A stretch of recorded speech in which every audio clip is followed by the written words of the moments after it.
This 2019 Ford Expedition.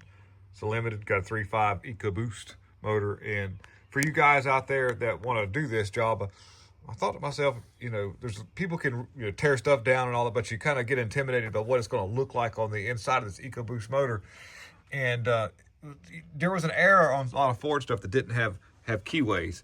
And a quick little rundown, especially if you're going to just do something simple like a harmonic balancer or something, you don't have to worry about loosening the crankshaft bolt and the timing slipping on it, because it does have a keyway. I'll show you down here. And what you see there on the very back sprocket is where I made an extra mark to make it a little easier for me to deal with that mark that's on the back there. You can see that by my mirror here. I'll get it. Use one hand. Sorry about the shaky video. Sorry about that. It's lined up properly. You can see where back, you can see my mark in the center right there on those two gold chain marks. And there's keyways on the cam sprockets as well. And we're going back with everything new. These are what the updated phasers look like by Ford. And it's pretty cut and dry there. You've got it. It even says it on there. It says intake and exhaust on the cam phaser, and where the E's at. It's kind of hard to see because of this little whatever right there, but that's the exhaust cam phaser. And these were definitely bad that I took off, because when I was rotating the engine around and everything, you could actually see the movement, the degrees that were going on there. And the water pump with this one's external, so we're not having to deal with that either, but it's getting a new water pump because I've got it, I'm already right there. And we're getting all the updated tensioners. But this is a little rundown of just a quick little, can I do it myself? What kind of tool that you're going to use? Your most special tool in this whole deal is these little locks that they have to hold the cams in place.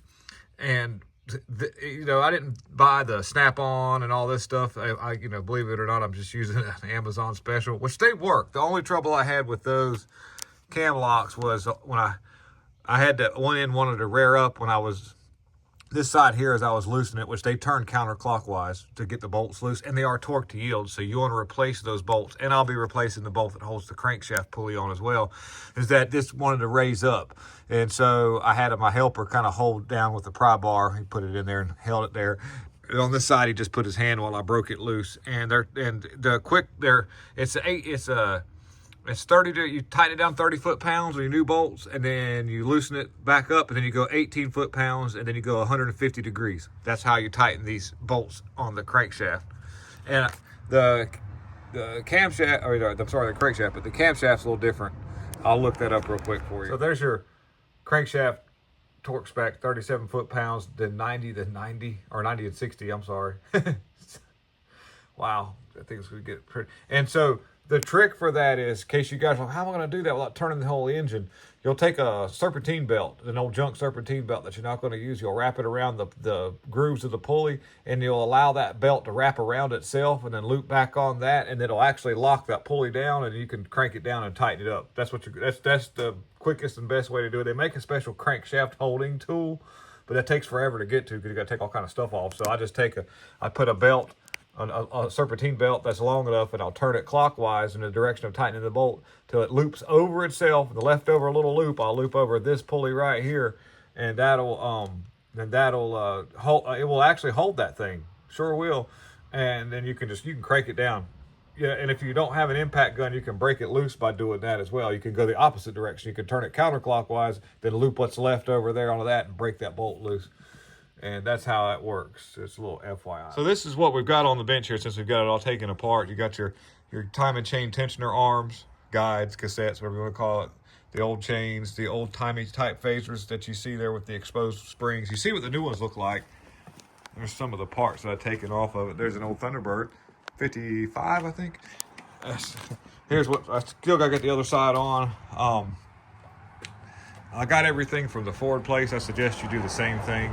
It'll get new tensioners, but just in case anybody that wants to a little bit of info too, if you're going to reuse your old tensioners, if you're a do-it-yourself guy and you want to save like $40 on this huge job, I'm being funny.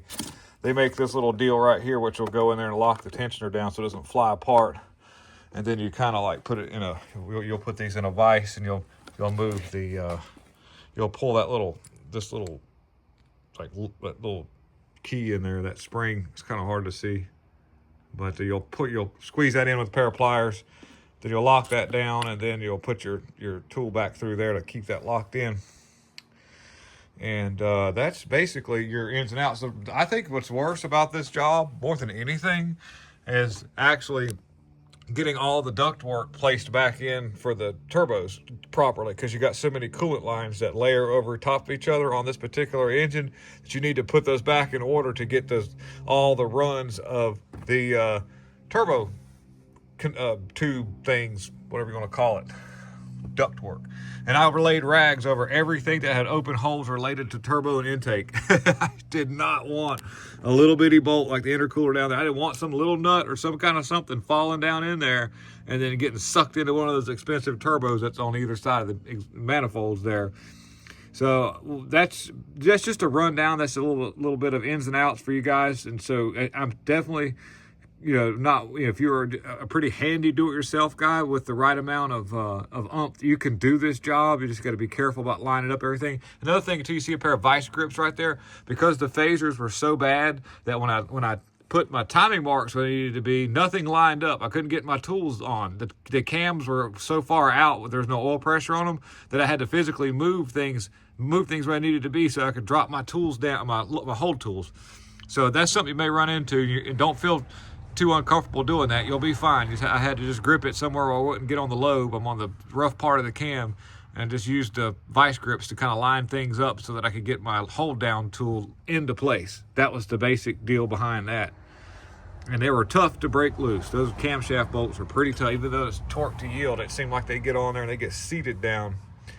That's about it, guys. Thank you for watching. If you have any questions, leave it in the comment sections, and I'll do my best to respond. Have a good one.